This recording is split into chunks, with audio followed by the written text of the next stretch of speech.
The day my wife passed away happened to be our 50th wedding anniversary. When we were young, I was caught up in starting my business and was always running around, leaving my wife overworked. She miscarried twice, and after that, she couldn't have kids. I was heartbroken, so I promised her we'd never have children. Once my business was stable, I quit to become a full-time stay-at-home husband, and we raised an adopted child as our own. It wasn't until the day she died that I discovered her so-called miscarriages were actually abortions. 40 years prior, during her time overseas, she had a child with her first love. That child turned out to be our adopted son, Jason, whom I raised with my own hands. Upon learning the truth, I had a heart attack and died on the spot. When I opened my eyes again, it was the day my wife came home with Jason. Jason, say, "Daddy, this is your home now." I was stunned at seeing my wife Lucy's youthful face, and it took me a moment to realize I was reborn. Lucy thought my confusion meant I didn't want Jason. She frowned. "Vincent, what's with the look? You're still upset I couldn't have kids. Huh? Do you think adopted kids are less than biological ones? Have you forgotten that I miscarried twice for you?" Watching her talk, I calmly said, "If I remember right, you went abroad 5 years ago. If you got pregnant then, the kid would be 4 or 5 now." Lucy licked her lips nervously but stood her ground. "You're just seeing things, corrupting your mind. I was out there making money for us. Not everyone can afford to laze around like you. If that's how you feel, we might as well divorce." I chuckled. "Lucy, I don't know about my heart, but I know for sure yours is corrupt." Jason started crying, but I just pulled up a chair to watch the scene unfold. I didn't experience this in my previous life. Lucy, this eloquent, who knew? Back then, I accepted Jason right away when Lucy brought him home and cared for him for decades because I loved her and was willing to accept everything she did. She started volunteering at an orphanage, and I thought she was compensating for her inability to have kids, so I supported her even more. Who knew her acts of goodness were fake? Her purpose was simply to see Jason openly. When I first saw them, I commented how their eyes were extraordinarily similar, calling it fate. Now I realize everything was a lie. I put so much into Jason, but got nothing in return. Instead, I accelerated my own demise. After Lucy died, Jason and his biological dad Gary confronted me, spilling the truth only to get me to relinquish Lucy's ashes and hand over the company. They played me so well I had a heart attack and died. Now just expressing a bit of restraint got me yelled at by Lucy. "Vincent, did you hear what I said? If you don't accept this son today, there's no point in continuing this." Lucy cried, and those sad eyes would have convinced me in my past life. But now, I smiled and said, "Fine." She sighed, "Good, you just had to argue." I shrugged, "Then let's break up, divorce." Lucy froze, incredulous. "Vincent, are you serious?" I nodded, as serious as a heart attack. Lucy looked at me, her tears gone. She looked exhausted. "Vincent, take back what you just said, and I'll ignore it this time. Mention divorce again and it's final. Begging won't help." Just as I was about to respond, the doorbell rang. Lucy shot me a look and went to open the door with Jason. "Lucy," Gary stood outside, smiling. "Gary," Lucy's eyes lit up. "What are you doing here?" I stood closer, arms crossed, observing her every move. In our past life, she invited friends over the day she brought Jason home, wanting him to fit in. But now, why does Lucy seem different? Is it possible she's been reborn too? The thought exploded in my mind, making me hyper-aware. "Lucy, congrats on becoming a mom. All the best, this little guy is adorable," friends chimed from behind Gary. "Lucy, aren't you the one who invited us to meet Jason? Did you forget?" one friend asked, seeing the child crying. Gary tenderly wiped Jason's tears. Jason looked at him intently, held out his hand, and said, "Daddy," hugged Jason. Gary seemed startled at being called Daddy, and immediately glanced at me. "Hey, little guy, you've got the wrong dad. That handsome fella's your dad. Right behind you," a friend teased, pointing at me. Lucy let out an awkward laugh, glancing at me, trying to smooth things over. "The kid's young. It's normal for him to mistake people, right? He's just being a kid." I watched everything unfold without getting involved, But inside, I couldn't help but smirk coldly. Jason's just 5, an age where he soaks up everything adults say. There were other men among the friends gathered, yet he only called Gary Dad. It seemed like Lucy and Gary had been secretly coaching him to do that. The room felt tense. Lucy shot me a warning look, ushering everyone into the living room and then ordering me to make some tea. I glanced at her, unfazed. The guests waved her over to the couch while she glared at me, but said nothing more. They gathered around Jason, showering him with gifts and red envelopes. I sat off to the side, quietly playing on my phone, though my mind was racing. Seeing the unmistakable flirty glances Lucy threw at Gary, I was certain she had come back from the past. The last time this happened, Lucy barely interacted with Gary to avoid any gossip, leading our mutual friends to think there was some issue between them. Moreover, during the last days of her illness, the virus outbreak kept Gary stranded abroad, and she never got to see him one last time. Maybe that's why she was so bold in looking at him now. But if she loved Gary so much, why did she refuse to divorce? And why didn't Gary take care of Jason, leaving him in an orphanage instead? Vincent, come here for a second. Lost in my thoughts, I barely noticed Lucy had come over, clutching my sleeve tightly. I glanced down at her hand and reluctantly followed her. Seeing I didn't make a scene in front of friends, she seemed to relax a bit. Once we were in the kitchen with the door closed, I brushed off her grip with annoyance. Lucy let out a sharp tsk and almost spat out, "Vincent, what is your problem? Are you trying to embarrass me on purpose? Just because little Jason accidentally called Gary Dad? Do you have to be so petty?" I put away my phone, looked her in the eye and said with certainty, "Yes. In the past, our friends would have dined at our house, partying until late. Back then, I played the perfect host. But this time, my distant demeanor made them uneasy, and they quickly found reasons to leave." Jason peeked at me from beside the couch, his big eyes full of fear. I pretended not to notice, keeping my attention on my phone. When Lucy returned from seeing our friends out, she saw this and immediately shielded Jason, eyes glaring with rage. "Vincent, are you sick? Bullying a child like this? Who's sick here? I'm sitting far from him. How am I bullying him? Am I doing it with my mind?" Lucy was taken aback, her expression darkening as she scooped up Jason and stormed upstairs. The door slam reverberated through the dining room where I sat, her fury palpable. How funny she thought I'd grovel like I did before. Dream on. Knowing Lucy's comeback from the past made me more cautious. Thinking back to the past, the day after Jason arrived, Lucy landed a massive contract, skyrocketing the company's profits and her worth. As soon as she pocketed the bonus, she gifted Jason an entire shopping street and bought Gary a limited edition sports car. Yet not a cent was spent on me. I only learned about it from friends years later. Back then, she justified it by saying the deal was secured through Gary's connections, so rewarding him was only fair. And since Jason was part of our family now, he deserved what other kids had. I was annoyed but tried to convince myself she was right. "Sure, Lucy, you decide everything in the house." Now, as I remember, she simply took advantage of my kindness, relying on my willingness to put her first. This deal, actually brokered by my father, had nothing to do with Gary. My dad and I were estranged due to his abandonment, but he chose to help me from a distance. I only discovered this much later, but I doubt Lucy ever knew. She brazenly lied without realizing the truth. I won't let them bully me again. Determined, I dialed a number before grabbing my car keys and heading to a coffee shop I remembered. The person was waiting by the window. When I arrived, Lily raised her coffee cup in greeting. After parking, I took a deep breath before entering.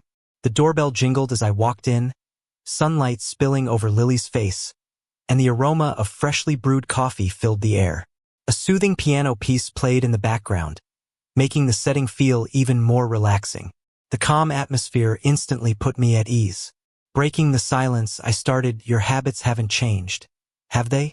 Still hanging out at the cafe we used to pass on our way to school? Not hiding from me anymore? Huh? Why did you suddenly decide to call?" Lily pushed a latte towards me and locked eyes with me. Taking a sip, I found the taste familiar, just like it was back in the day. That eased the awkwardness a bit. Can you help me get detailed info on Gary? I laid out all my reasons for wanting to investigate him. Lily leaned back in her seat, listening quietly. After I finished, she finally spoke. I'll help you, but what's in it for me? Lily was sort of my first love. We spent so much time together back then that she developed feelings for me, but I wasn't interested. Even after several rejections, she kept coming back, which frustrated me. After my mom passed, I moved out of our old house to deliberately cut ties with her. It's been years, and we haven't kept in touch. Later on, Lily's career took off. I'd run into her a few times while accompanying Lucy for business, but neither of us felt like catching up. Her eyes would linger on me but dart away when I looked back. I placed my hands on the table and calmly looked at her. What do you want? She raised an eyebrow. Anything? I nodded, as long as I can afford it. Lily's eyes sparkled, and she smiled slightly. You can afford it. I'll help you out first, then ask for my payment once it's done. What she said was vague, and although I felt uneasy about it, I had few choices left. I hadn't worked in years, had little savings, and fewer connections. Lily was the only person I could think of who might help. After saying goodbye to Lily, I drove straight to the company. I figured Lucy would be at home with the kids, but surprisingly, I ran into her at the office. Even through the closed office door, I could hear the heavy breathing inside. Her assistant, blushing like crazy, was pretending to be super busy in the corner to avoid suspicion. I leaned against the door, waiting quietly. After half an hour, the sounds finally stopped. Lucy, looking flustered, opened the door and tensed up when she saw me. Vincent, what are you doing at the office? Seeing my calm expression, her tone switched. Did you ask around my schedule? Vincent, always so stubborn. Why are you here? It's pathetic. I glanced at Gary, who also seemed quite satisfied, and slowly said, Lucy, you've got something in your teeth. Didn't he help you with that? Her face changed suddenly. She covered her mouth and ran to the bathroom. Gary glared at me and followed her. Freed from the awkward scene, I managed to locate a contact of my dad's assistant in Lucy's office and snapped a picture. Just as I was about to leave, Lucy stormed over. Vincent, stop right there. She tried to slap me, but I grabbed her wrist and warned, touch me again, and I won't hold back. Gary pulled her close, and both glared at me like angry snakes ready to strike. The tense scene broke only when her assistant brought her a phone. Lucy took it, immediately putting on a smile. Hello, Leo. I watched her walk back into her office, and I knew what was going on. Leo, my dad's assistant, would still be handing Lucy that life-changing project in this life as well. Thinking over my options, I left the company quickly. Expecting Lucy to be done with her call, I dialed the number I'd photographed, making sure to identify myself before Leo could hang up. There was a pause, and then he gave me a location to meet right away. His respectful tone told me he knew who I really was. Arriving at the spot, the serene setting gave me chills. A classic garden-style place, completely authentic. I couldn't help but think how carefree money makes people. Leo welcomed me and led me to a pavilion in the center of the lake. My eyes fell on the elderly man sitting with his back to me. When Leo announced my arrival, the man tensed up, his trembling hand spilling tea from the pot. Once Leo left, he awkwardly invited me to sit down. Seated, I openly studied him. He wasn't the same dull and ordinary man I remembered. Wealth, after all, nourishes people in ways. With a steady hand now, he poured tea for me. Have some, Vincent. Is this year's fresh tea? Don't call me that, I snapped, brushing the cup away, letting it shatter against the ground. Eyes lowered, he chuckled bitterly. I understand you can't forgive me. You left us for a mistress, stole everything valuable, leaving my mom to die without treatment when I was in high school. I shouted, venting my deep-seated anger from past and present lives. You have a new family. Why are you here? She's gone. Took off with a younger man after getting what she wanted. He poured another cup, adding with self-derision, I found out recently I can't have kids anymore. So you remembered me to gain forgiveness? For me to take care of you in the end? Do you deserve that? I scorned, no. His face full of agony. I felt satisfied. A cheater deserves no happy ending. Done rehashing the past, I cut to the chase. I don't want Lucy or her business. The project you planned for her can stop. He nodded, pouring tea again. Then give it to Lily. Have you been following me? I stood, my gaze icy on him. Vincent, don't be mad. I just wanted to see you're okay. Everything I own will be yours eventually. Do as you wish. Not interested. Angry, I left. After driving aimlessly around town, I headed back home. Lucy was feeding Jason at the table. Seeing me, her previously gentle expression vanished, replaced with sarcasm. Guess you know when to come home, just in time for dinner. I ignored her, going straight to the kitchen to make some noodles. After dinner, Lucy got another call from Leo. Quick to leave. She dumped Jason on me. Vincent, I have to go out. You better take care of Jason. I continued eating my noodles slowly, not even lifting my head. Lucy thought I agreed with her and left with her bag. I took my time eating, then dropped Jason back at the orphanage. When the headmaster saw Jason, he was shocked and was about to ask me something, but I turned around and walked away. Whoever's kid it is, they should take care of them. I'm no saint. Afterward, I picked up Lily and headed to the negotiation bureau. When Lucy saw me, her eyes were like daggers. Vincent, what are you doing here? Lily followed me in and sweetly called me Father. Lucy's face darkened, her eyes unreadable. Vincent, why are you with Lily? Where's my son? Sent him to the orphanage, I answered slowly, sitting down. Lucy was about to press the issue, but my father's gaze and Leo's cold voice cut her off. Lucy, if you're busy, you can leave. Lucy simmered, sitting back down, her eyes darting between Lily and me. Lily kept smiling, deliberately cozying up to me. I knew she was trying to provoke Lucy, so I didn't stop her. Lily and Lucy's companies are rivals, always clashing over business. Tonight's party was to announce that our project was getting transferred to Lily's company. Lucy seethed, her face turning red, but she held back. It wasn't until the party ended that she cornered Leo to ask what was going on. Leo looked my way, saw I wasn't going to speak, then chose his words carefully. It's the boss's decision. Lucy should understand I'm just an employee too. Who am I to question the boss? Losing billions like that, Lucy couldn't keep her cool and stormed off, cursing as she passed me. Useless. Mr. Vincent, the assistant, followed Lucy with a gift box. The boss knows it's your birthday. Here's a gift for you. Opening the box, a limited edition black card caught Lucy's eye, making her pause with greed. Lily then handed me a limited edition watch. For you, she said. I thanked her and was about to take it.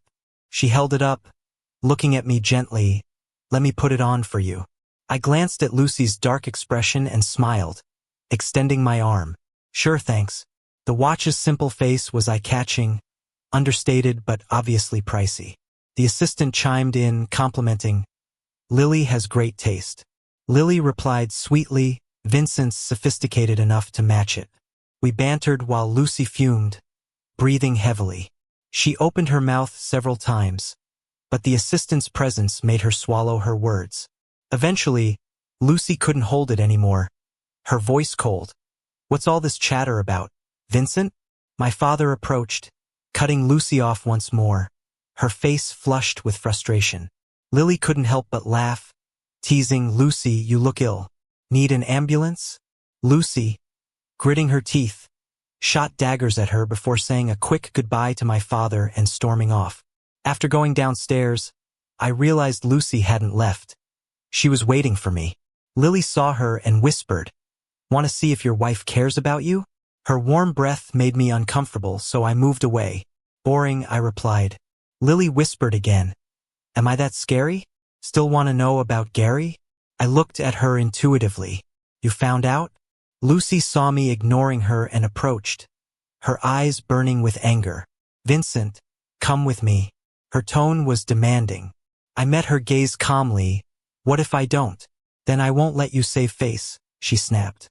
You dared to contact the boss behind my back, and they remembered your birthday?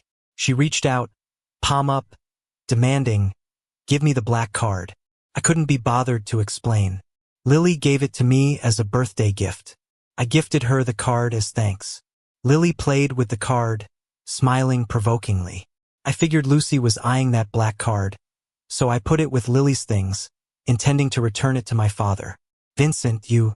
Lucy glared at me, seething. Can't you tell who your real wife is? Hanging with Lily? Are you cheating on me? Watch your mouth. Not everyone is like you, I retorted sharply, anger rising. Lucy, unable to respond, raised her hand to hit me. Lily coldly blocked it, swatting her hand away. Just then, Gary called. Lucy answered. Jason's wailing came through.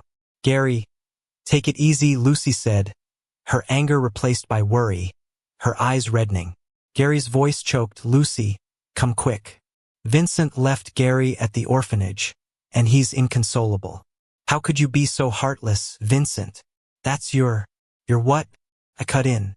Get out, Vincent, Lucy shouted at me before soothing the father-son duo. Mom's coming right away. Gary, hang in there with Dad. Saying Dad already? I sneered. Not even pretending anymore? Lucy replied awkwardly, I don't understand what you're saying, then hurriedly drove away. Lily patted my shoulder, teasing. Not sad she left? I brushed her hand away, indifferent, you're overthinking it. I drove Lily home, not in the mood to chat. So, I just turned on the radio. It was playing some parenting advice. I frowned and changed the station. Then, I ended up on a station with relationship advice. Whatever, shut it off. If you don't want to talk to me, then don't. Lily propped herself up against the car door and spoke. She was so blunt about it. I felt the air get more awkward. We drove all the way to her neighborhood before she finally spoke again. You and Lucy, things are weird between you two. Huh?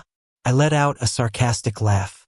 She went behind my back and had a kid with someone else. Remember that guy I asked you to look into? Once I figure out everything I can't wrap my head around, I'm divorcing her. Someone else's kid? That's rough, Lily said after a pause. Yeah, married for over a decade, gave everything, and this is how it ends, I replied. Changing the subject, I asked, so, what did you find out? I hadn't pushed Lucy about the divorce yet. I was suspicious, though. I thought Lucy and Gary might be up to something shady. In the past, I let her walk all over me because I was so into her. But given this second chance, I'm clearing out any obstacles that could trip me up. Gary's like a hidden bomb, and I need to figure out what he's up to before I can relax. Give me 2 more days. Gary's been living abroad, and I've asked some friends overseas to check on him. All right, thanks. By the time I got home, it was around 10 at night. As soon as I walked in, there was Lucy and her family, sitting on the couch waiting for me. I noticed Jason fiddling with an airplane model. I got a closer look and grabbed it from him instantly. Jason looked about ready to cry. Vincent, are you nuts? If you need help, go see a doctor. Fighting a kid over a toy plane? Lucy said, scooping him up and soothing him. Vincent, come on, he's just a 5-year-old. Gary chimed in, clearly annoyed. I checked out the model and said angrily, say whatever you want. If you like buying toys so much, then you go do it. But don't use my stuff to play the good guy. It's dirty to me. It's just a sentimental gift from my mom for my birthday when I was a kid. She worked so hard to raise me all by herself, never spending a dime on herself, and saved up everything for my gifts. I usually keep it in an acrylic box and never touch it. And you call it junk. Okay. I won't touch your stuff anymore, happy? Lucy snapped with irritation written all over her face. Gary and I are heading abroad for a bit. A project fell through, but Gary's got a connection for me. Jason's on you. Take care of him, don't you dare think about sending him back to the orphanage. Vincent, Jason's a good kid, don't go doing something irresponsible, Gary added, trying to be all parental. I rolled my eyes and carefully wiped the plane. Vincent, I'm talking to you. Lucy raised her voice, tired of my attitude. In the past, when Lucy signed a contract with the company, she traveled with Gary, saying that she needed to check out a foreign supplier, and Gary was heading back for work, so they'd go together. Not once did I stop to doubt her words and promise to take care of Jason. I don't babysit. If you're leaving for another country, take him with you. Or else, I'll send him back to the orphanage again. Lucy's face darkened. I didn't give her time to throw a fit and just headed upstairs to my room. The next day, in Lucy's absence, I turned the house upside down but didn't find anything out of the ordinary. In the evening, Lily called, saying she had some news. I drove over. Just as I got there, I saw Gary making out with some huge foreign woman. I froze and quickly hid beneath the trees. Lily knocked on my window, and I let her in. Did you see that? The large woman is Gary's wife. Her dad is a renowned artist abroad. Gary's actually doing leagues better overseas. Lily added. I didn't know Gary well but pieced together his story from Lucy before. He's not an artist, just a regular office guy. How could his work impress someone significant like that? Do you have pictures? I asked, puzzled. Lily handed me some photos and I froze. Those were my sketches, the ones I doodle for fun. I put 2 and 2 together. Lucy knew all about Gary. She was stealing my work to give to him, which explains his rise in the art circles. She's bound to get caught. Without her knowing, every single one of my drawings had her initials hidden in them, in a unique font I paid someone to design. Since she wasn't keen on divorcing, I figured I'd give her a little push. Now that you know, when will you divorce Lucy? Lily teased, lifting my chin. You promised me something, remember? She reminded me. I turned my head, avoiding her hint. Once I handle all this, the divorce is next. After that, I started watching Lucy's daily activities closely. When she and Gary went abroad, I followed them, though not on the same flight. Lily had given me the scoop on Gary's address and studio abroad, even wired me some cash. After a few days with no solid evidence, I hired a detective. Wasn't long before I got those can't-be-ignored pictures. Caught them red-handed, Lucy and Gary, messing around on someone else's bed. I thought money makes miracles happen. With evidence in hand, I headed to the artists' gathering where Gary was at the center stage, brandishing his work. Lucy gazed at him like he was the second coming. I, sitting at the back, just listened to his nonsense. Couldn't hold it in and laughed out loud. People turned to glower at me, and the look on Lucy's face, absolutely priceless. She anxiously pushed through the crowd and came up to me, grabbing my arm to drag me outside. Vincent, come with me outside first, let me explain. Explain what? I shook her off and glanced around at the paintings on the walls, speaking coolly. Explain how the paintings I made ended up on the walls of an international exhibit? I made sure to say it in my native language so everyone could understand. Lucy desperately tried to cover my mouth, but she wasn't tall enough, and I refused to cooperate. Right after I spoke, there were murmurs of surprise from everyone there as they all looked at the elderly man in the center of the first row. Gary too looked at the old man and then yelled in frustration, Vincent, don't make false accusations. I created these paintings myself. Really? I walked over and pointed at one of the paintings.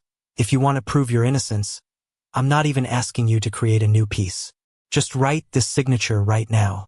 Sir, what do you think? Everyone's eyes were glued to the drama unfolding. The elderly man banged his cane on the ground and nodded for him to proceed. Lucy was at the back, looking pale as a ghost. Gary, with a wandering gaze, picked up the pen and tried writing on the paper multiple times, but finally threw the pen down and crouched, clutching his head, crying out in despair. Don't force me. Don't force me. I did create these paintings. I did it myself.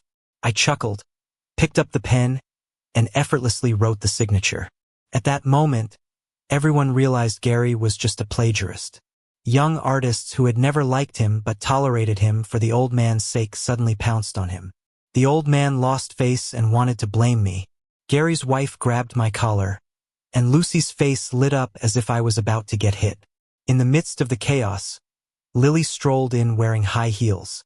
If I remember correctly, this is still a society governed by law, isn't it? Exposed as a plagiarist, feeling humiliated you were about to gang up on someone. Seeing Lily, I was so emotional I almost cried.